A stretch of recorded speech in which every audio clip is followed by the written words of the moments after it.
खबर आपने सुन भी ली होगी और टीवी पर देख भी ली होगी। कच्चे के 70 डाकुओं ने सरेंडर कर दिया है, हथियार डाल दिए गए हैं और उन डाकुओं के आज़ाद के अंदर बहुत बड़ी तकरीब का सरकारी सतह पर इनेकाद किया गया है। रेड कारपेट बिछाए गए हैं, डाकुओं का रेड कारपेट इस्तकबाल किया गया है, गले में हार और फूल डाले गए हैं और बहुत सारे ऐलानात किए गए हैं, जिनमें से कुछ मैं आपको बताता हूँ। किसी डाकू पर कोई मुकदमा कायम नहीं किया जाएगा।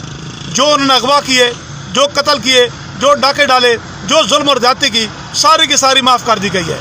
कच्चे के डाकुओं के बच्चों को सरकारी सतह पर अच्छे स्कूलों कॉलेजों में पढ़ाया जाएगा।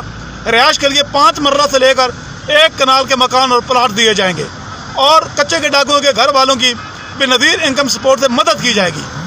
यकीन जानें, आज मेरा दिल खून के आंसू रो रहा है। दिल करता है किसी दरिया में कूद जाऊं या किसी कुएं में छलांग लगा दूं। ये मेरे बाल सफ़ेद आप देख रहे हैं। मैंने सारी ज़िंदगी मजदूरी की है, आज भी किराए के मकान में रहता हूं और मजदूरी करके मैंने हर चीज़ पर हुकूमत को टैक्स दिया है। ना मुझे मकान मिला है, ना मुझे घर मिला है, ना मेरे बच्चों को सरकारी सतह पर पढ़ाया गया है, ना मुझे कोई और सहूलत मिली है। हर चीज़ मैंने कीमतन ख़रीदी है और हर चीज़ पर टैक्स दिया है। काश मैं डाकू होता, आज मुझे घर भी मिलता, मुझे प्लाट मिलता, मुझे मकान मिलता, मुझे बेनज़ीर इनकम सपोर्ट से मदद मिलती, मेरा रेड कारपेट इस्तकबाल किया जाता, मेरे घर में हार डाले जाते, माला डाली जाती और मैं भी कौमी धारे में शामिल हो चुका होता।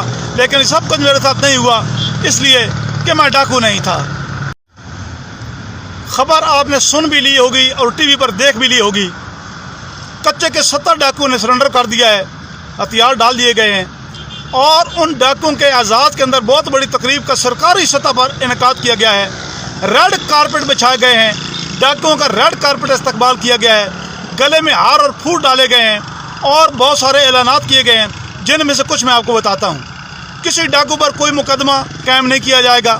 जो उन्होंने अगवा किए, जो कत्ल किए, जो डाके डाले, जो जुल्म और ज्यादती की, सारी की सारी माफ़ कर दी गई है।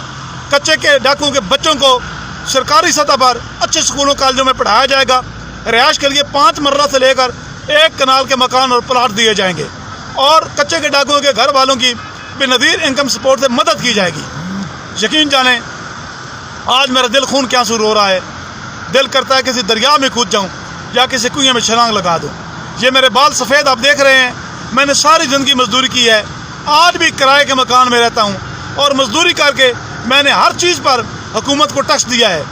ना मुझे मकान मिला है, ना मुझे घर मिला है, ना मेरे बच्चों को सरकारी सतह पर पढ़ाया गया है, ना मुझे कोई और सहूलत मिली है। हर चीज़ मैंने कीमतन ख़रीदी है और हर चीज़ पर टैक्स दिया है। काश मैं डाकू होता, आज मुझे घर भी मिलता, मुझे प्लाट मिलता, मुझे मकान मिलता, मुझे बेनज़ीर इनकम सपोर्ट से मदद मिलती, मेरा रेड कारपेट इस्तकबाल किया जाता, मेरे घर में हार डाले जाते, माला डाली जाती और मैं भी कौमी धारे में शामिल हो चुका होता। लेकिन सब कुछ मेरे साथ नहीं हुआ, इसलिए कि मैं डाकू नहीं था।